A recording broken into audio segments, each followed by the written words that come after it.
Deep down, everything in you tells you that you're far more than what your mind, your body, and your emotions say that you are. This intuition isn't a fantasy. It's really the very essence of that higher part of yourself, that essence of consciousness. But to experience it, we have to get out of the frantic micro logic of everyday life, of the mind, and into the macro logic of the infinite. If you insist on having empirical proof before you believe that there's something more to this life and to who you are, then that something more is going to be lost to you forever.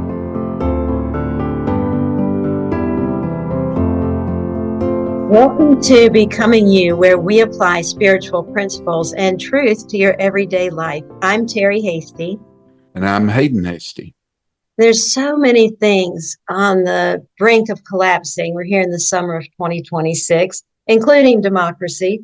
And if the outcomes of life on Earth are up to us, up to human beings, the world would truly be in just an inevitable slide into self-extinction, because we are much better at the process of destruction than we are at the process of creation.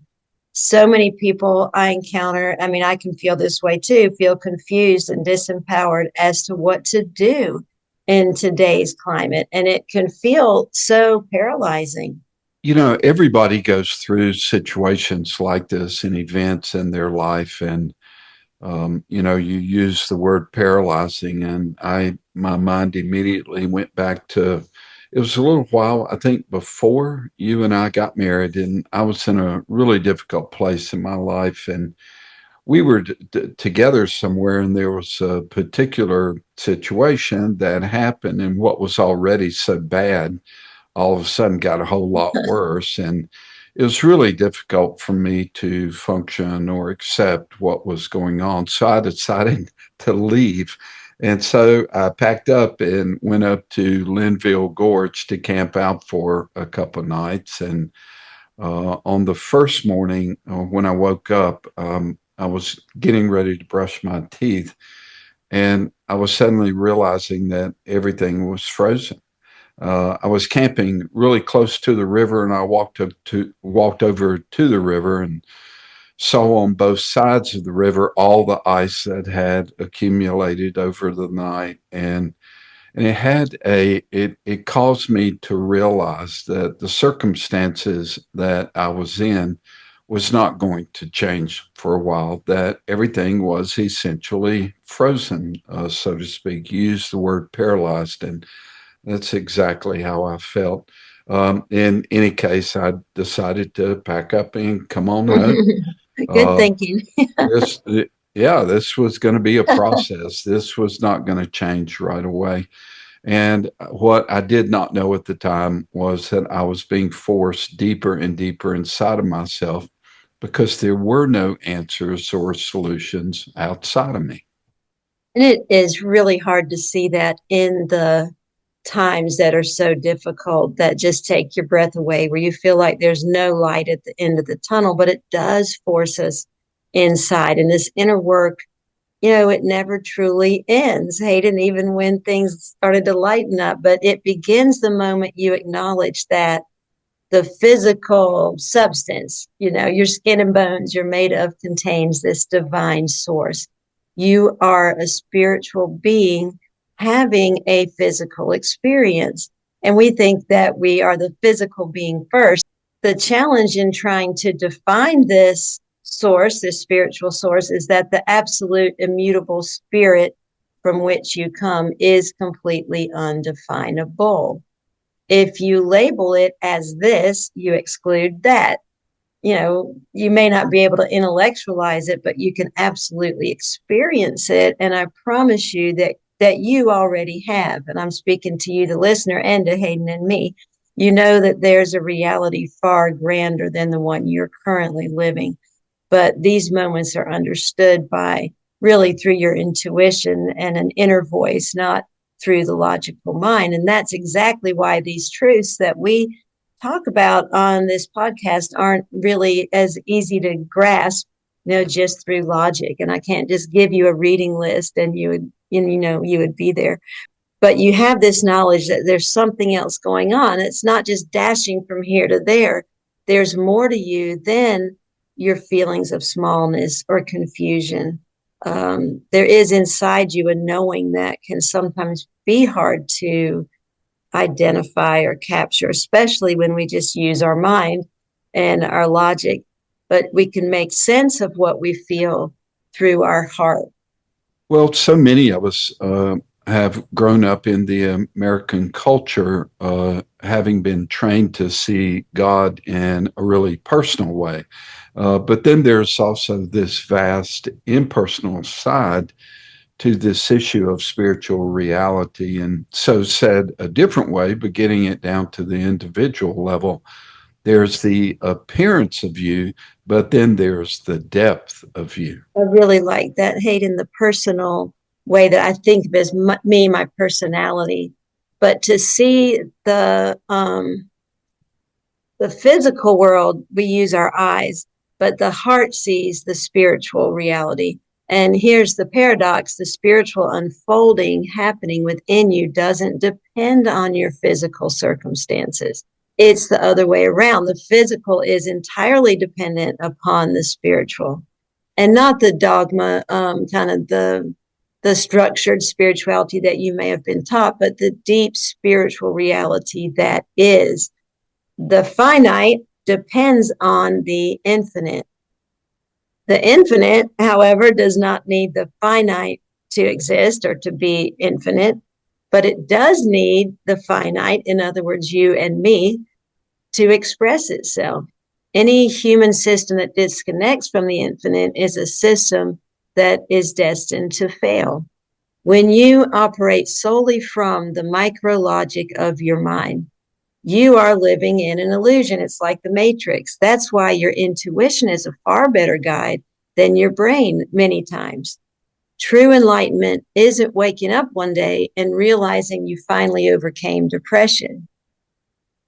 It's waking up to the higher reality that in the grand scope of your eternalness, your infiniteness, your soul, that depression never actually existed.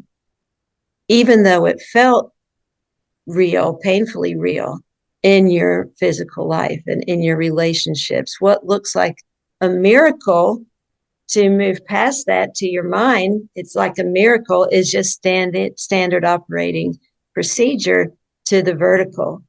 And Hayden, if you're okay with it, I think maybe if I share an example here, it could be helpful. But Sure, of course. have you ever laid awake at night?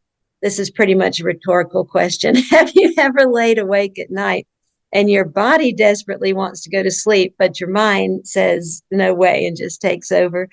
That's kind of my go-to when I'm upregulated. My mind goes from one thing to another and just refuses to be quiet. I'm thinking of a time in particular when that was happening to me, and this was a long stretch of time, not one night.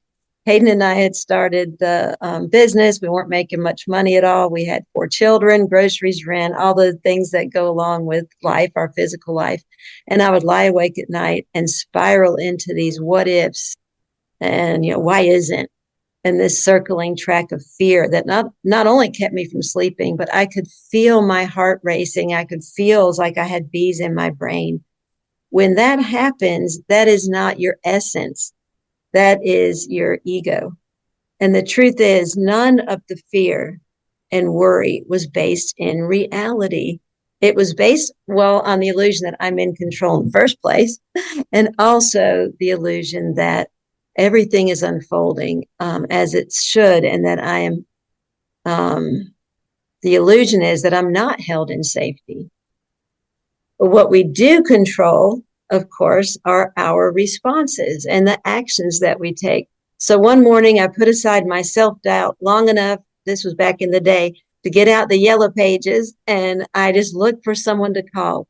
I remember looking through the yellow pages, who can I call to tell them about the work that we wanted to do? And I landed on the Department of Social Services here in Buncombe County. I called the number and I reached a man named David Jurgensen. And when I told him, Hayden, what you and I were doing, it was shocking to me. He said, I've been looking for something like this. When can we get together? It felt like a miracle, but I can look back over my life and see that these things happen all the time. Things are being lined up, things are coming together. And you've had that experience in your life too, even when we cannot see them coming together. So, in the horizontal, the physical daily moments, there's this blindness, and we do the spiraling into the what ifs and if onlys and when will, which of course leads to fear and confusion and depression.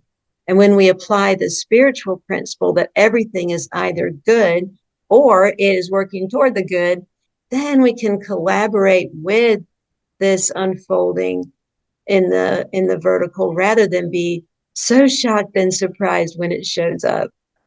Well, that it highlights the fact that it's not miracles that we should seek, it's truth. It is clarity and realization of what is really going on. And that's what frees us from all of the fear and all of the upset.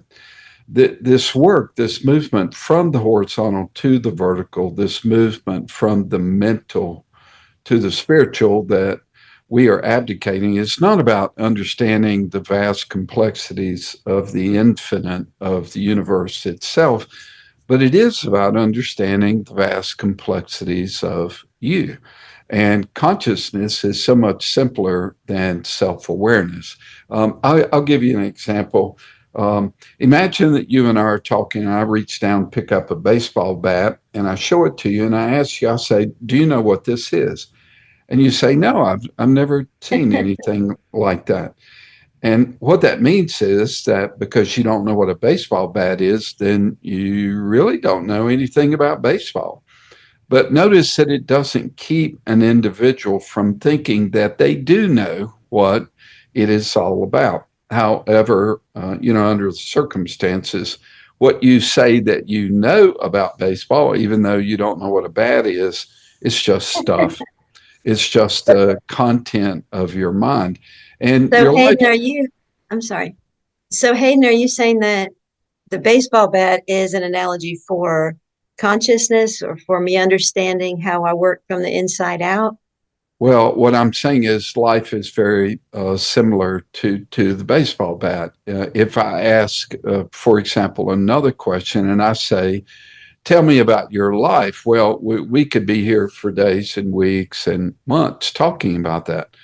But if I ask you about your existence, then the average person is really apt to be very confused about it, but it will not keep the individual from thinking that they do know about their existence. In other words, if you don't know what your existence is about, then how is it possible to know what the purpose of your life is or how to live it that ends up in a very fulfilling, meaningful way? I love that.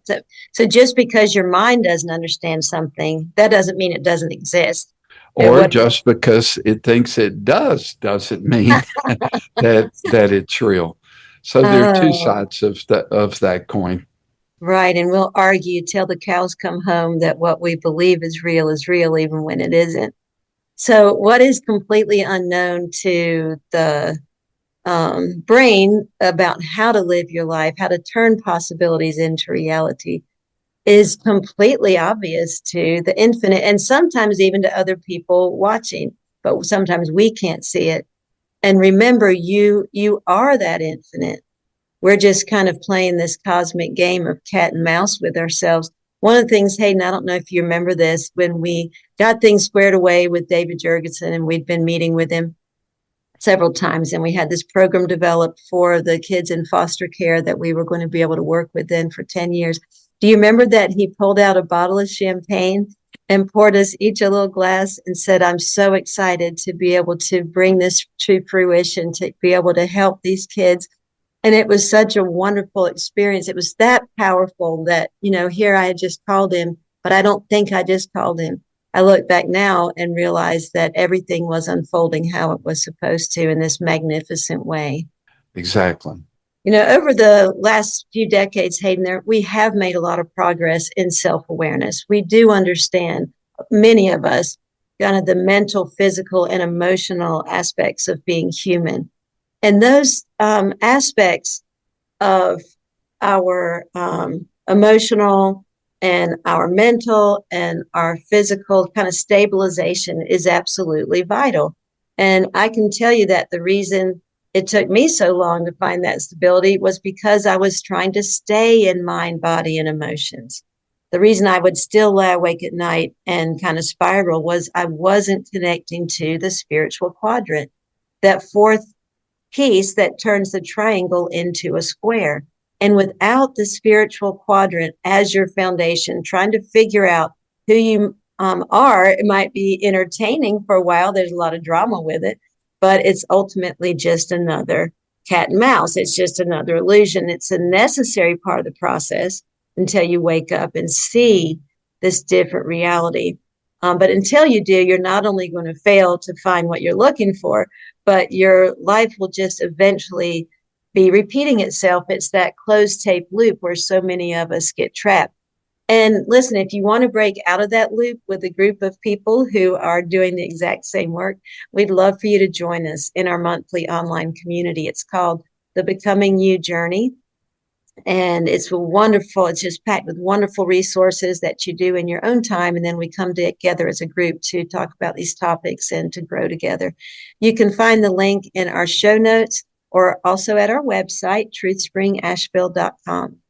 Well, if you look at your life and all of the crud and mistakes and drama and regrets and shames and the rages that we all experience over a lifetime, you still have the vertical, or said differently, if you removed all your baggage, well, what would be left? What would be left would be the vertical. And I'll give you another word for that. It is the essence and truth of who you are. And why? Because that's all there is. All there is, as you were talking about earlier, Terry, all there is that. God, the immutable, the divine, and because that is all there is, that is what you are. Playing that evolutionary game, as you said, Terry, of cat and mouse, and pretending that you don't know what the baseball bat is for, you pretending that you don't know what your existence is for. I know it sounds so heretical, but it's true. You are that. You are God. I'm not saying you are the God. I'm saying that you are made in the image of that. And again, because that is all there is, that is who you are. It is the essence of who each one of us is. And you can't change that. But you can take a lot of time, lifetime after lifetime, to finally realize that magnificent truth. To see the true essence of yourself is to finally recognize the wonder that you are. It's like looking at light through a prism.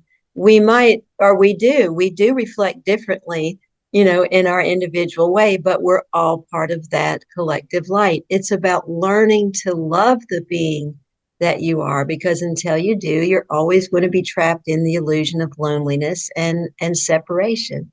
To see your essence is to step into an ever expanding world. I used to think that if I moved out of the triangle with all its noise and drama and kind of excitement, I would be boring. It'd be like walking around in a white tunic all the time, humming or something. And it's actually the exact opposite. It's waking up each morning, allowing yourself to be, to have, and experience more. Otherwise, you can just stay chained to that illusion of limitation and scarcity. I think it takes courage to embrace everything that happens to you, including your failures, knowing that every single event is perfectly designed for your growth. Without that courage, you fall into just rage and blame and projecting your own negativity onto others. I was speaking with someone the other night about that, and we were laughing at ourselves, saying, but I want to be in the moment of the difficulty, recognizing that the difficulty is part of the perfectly designed plan, rather than sometime later, whether it's 3 weeks or 3 years, going, oh, now I get it. I want to be in the place where I get it now. Stepping into that vertical reality means living with the absolute certainty that your life is working out. It allows you to step into the unknown, even ultimately death itself, seeing the absolute perfection of everything. The alternative, of course, is just be paralyzed, to lay awake at night and have your brain take over and not get any sleep, paralyzed by that illusion of fear and worry. All movement, all events, all exchange, all of the destruction that we're witness to in the world today is this movement between the horizontal and the vertical, between the physical and the metaphysical, between the visible and the invisible. But the destiny of that movement has already been decided. And it is for the vertical to become realized on planet Earth. The evolutionary process, sure, there's the physical side of it, but it is also spiritual. And contained within it is a purpose and a destiny to be lived out in daily life in the horizontal physical world. And that's what allows you to transform your everyday life into heaven on earth. But this destiny depends upon the destiny of the evolutionary process, depends upon you, the individual, fulfilling your destiny of creating heaven on earth according to you. And it sounds weird, but the evolutionary process did come up with a plan as to how to achieve that. And the plan is you. That's what it's all about. Sometimes I think the challenge is, for example, my heaven on earth, Hayden, is being with you. My heaven on earth is when you and I are on a beach. My heaven on earth is being with our kids or grandchildren, but all of those things are outside of me. And so ultimately, it will be the same dynamic as the opposite, that worry and fear is an illusion. If my heaven on earth is dependent on something outside of me, then that is also illusory, or at least temporary. I can't always be on the beach, and I'm not always going to have you, as hard as that is for me to conceive of. And so the essence of your true self is actually the freedom from that dependency on something outside of me in order to be well, in order to experience heaven on earth. It's a journey that begins in the physical, in our everyday life, through our relationships and through our experiences. And then it ascends to this vertical spiritual reality. And then we come back down to elevate our physical and to share that experience when people see you living heaven on earth, regardless of your circumstances. And we know people who have done that beautifully, then they realize that they can do it too. It's really the taming of the ego, which is based in fear. It's saying goodbye to this petty little, tyrant inside and saying hello to the true self. And this is the very purpose that was embedded in you at your birth, to experience the truth of who you are. And you said something just a second ago. It made me think of a couple of people that I think this might be a good time in just a second to tell a little story about them who represent to me two individuals that pulled that off. So the essence of who you are is really, it's not what necessarily what you do, because what you do comes from what you be. And what you be comes from what you see. Can you see that truth inside of yourself? Because if you can see it, then you can become it. And when you become it, then it expresses itself out there in the world. Existence itself has no justification, nor should it require anybody's attention or study or investigation unless there is somebody who is existing. And of course, there is. Joy has no reality unless there is someone enjoying. And of course, there is. Knowledge doesn't really have a place in life unless there is a knower knowing And of course, there is. And so, you know what I'm going to say next, which is that is who each one of us is. You are simultaneously existence existing, joy enjoying, and knowledge knowing. How can you look at it in a more powerful way? But it's time for that kind of struggle to shift and change into discovery. It's time to learn about the essence of your beautiful, true, kind of eternal and unthreatenable self. You know a lot about your struggling self. Now it's time to learn about your other self, the one that is held in safety and that knows that there's more than what you've experienced up to this point.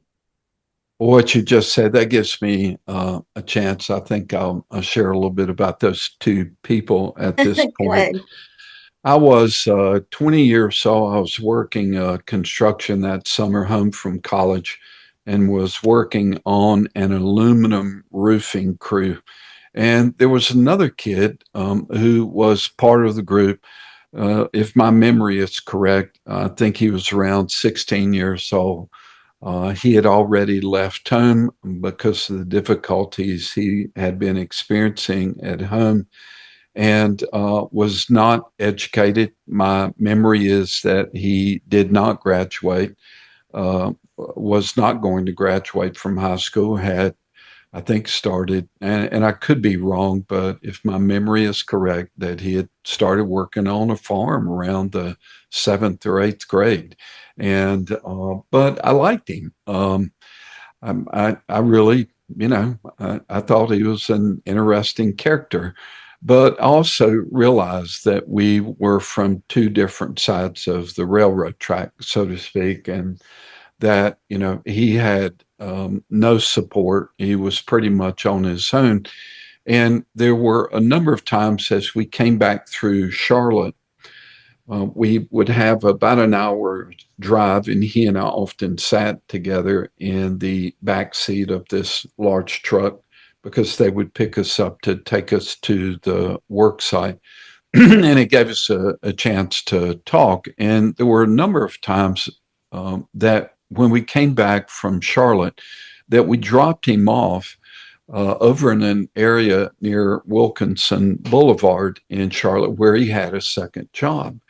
And we were talking, and I asked him, I said, well, why do you do that? And essentially, if I don't work this job, I really don't have enough money to eat and take care of myself. And so I asked him, I said, well, what time do you get home? And he said, well, when I work here at this other place, which, by the way, the name of it was called Country City Music Hall. He said, I don't get home till, 9 or 10 o'clock at night on weekends. I don't get home till after midnight. But he said that the thing that he enjoyed about working at Country City Music Hall was that every once in a while they let him do what he really enjoyed doing, which was playing guitar and singing.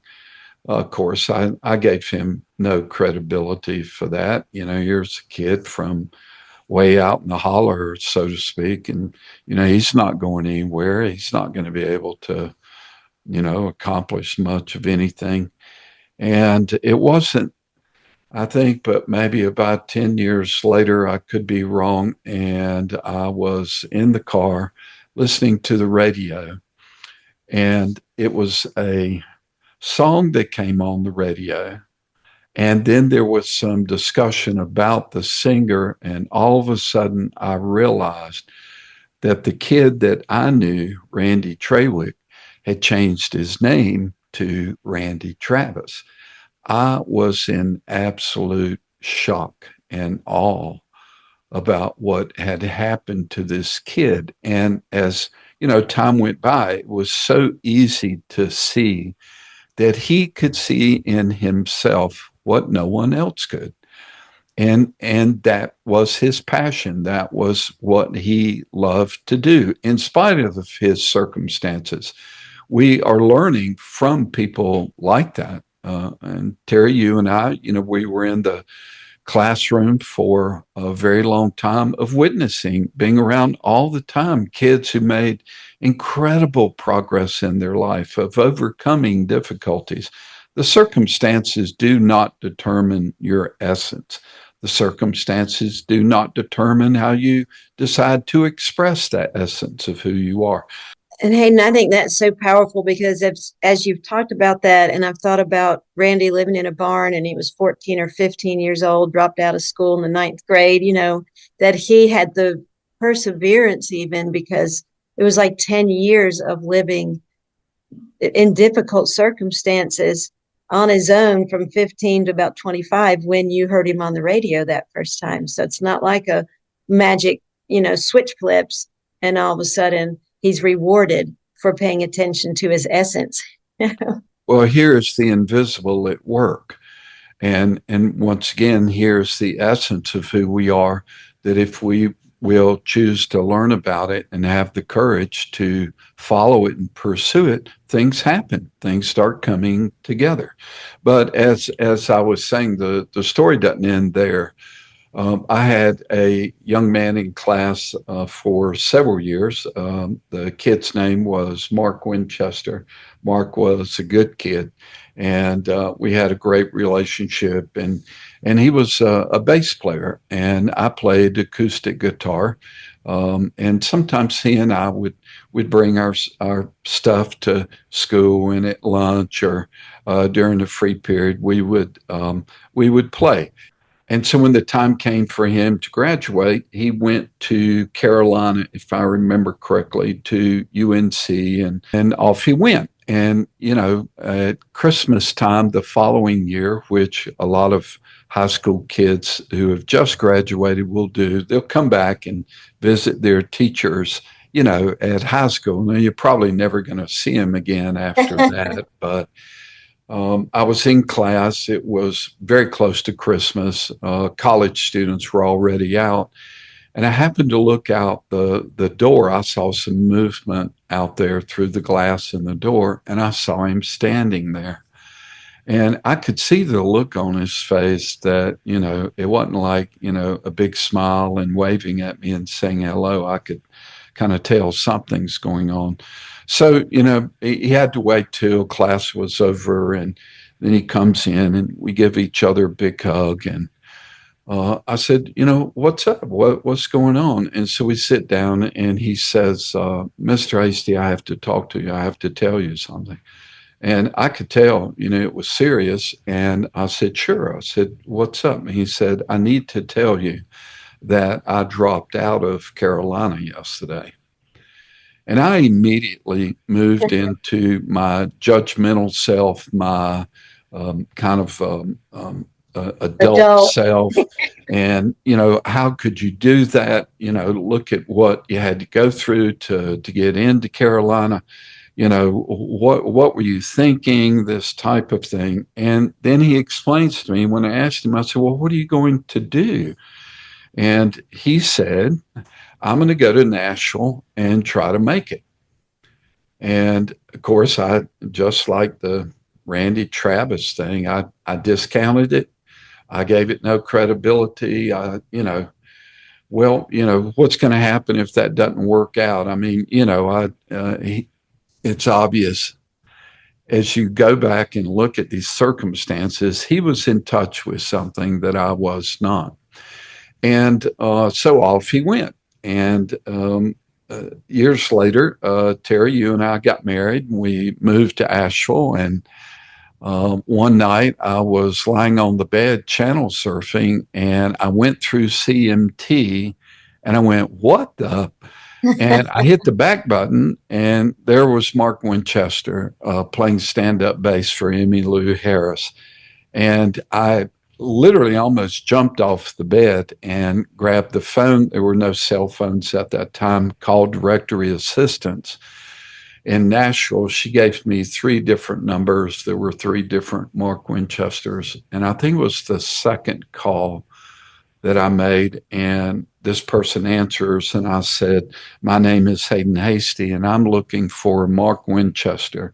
And it was him. And, oh, Mr. Hasty, and So I told him, I said, just be quiet, just hold on. I have to tell you something. I said, I called to tell you that I just watched one of Emmylou Harris's videos with you playing stand up bass. I said, Mark, I'm so proud of you. I said, I'm so happy for you. And, we talked for a long time. And I told him, I said, interestingly, Terry and I have to be in Nashville for a meeting in about 3 months. Are you going to be in town? Would you like to have dinner, get together? So it turned out that he did have time. And so off we went 3 months later, Nashville. We're sitting there having dinner. And it's just so wonderful to witness someone who has the courage to do these things, who is living out the truth of who they consider themselves to be. And we're just talking, and all of a sudden he says, Mr. Hasty, I don't know if you know this. He said, but I wrote a hit song. And all I've got to do is write one more hit song. He said, I'm going to be living in the big house. And I said, no, I said, I didn't know that. I said, what hit song did you write? And he said, I wrote Randy Travis's hit song, Would I, that was top 25 on Billboard. And that was the song that I wrote. And I'm just sitting there and it just overwhelmed me. And I said to myself, Haydn, you're the one that doesn't get it. As I see this connection come around between Randy and Mark, and to really begin to see how all this works, of how that spiritual reality is at work all the time. If we could but have the courage to seek that truth of who we are and to have the courage to live it out. You see, you can't see the essence in another person until you first see it in yourself. And no matter what you think of your past or your mistakes or what others have told you is wrong with you, underneath all that noise lies the truth of who you are. And Mark and Randy have always represented that to me. And every time I think of either one of them, I always say the same prayer, and I always say, God, I hope Mark and Randy make another couple $1 million this year because they deserve it. It's not necessary. I'm so glad you shared that story, Hayden. I always love it, because it's the essence within us, whether we end up winning Grammys or becoming famous. It's trusting, as I said before, that voice inside that says, this is what I'm supposed to do, even if it's reaching out a helping hand to somebody else. Sometimes we think of doing that, and then the mind goes, well, that might be embarrassing, or maybe they don't want your help, or, it's trusting yourself to say, no, this is how I want to experience myself because this is the truth of who I am inside. And so to step out of that kind of closed tape loop of a what if, and maybe I shouldn't, and dare to live from that essence of who you truly are. Thank you so much for joining us today on Becoming You, and we look forward to seeing you next time. Thank you so much.